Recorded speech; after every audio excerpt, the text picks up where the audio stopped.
கரெக்டா பாயிண்ட் சொல்றாங்க. கால் விடாதீங்க.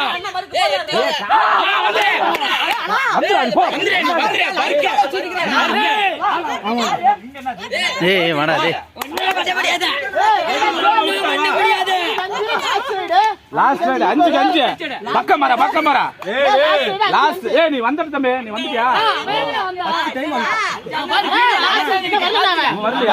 வீடியோ இருக்குது, ஆதாரம் இருக்குது. பைத்தியக்காரங்களா வந்து சுருடா எல்லாத்தையும்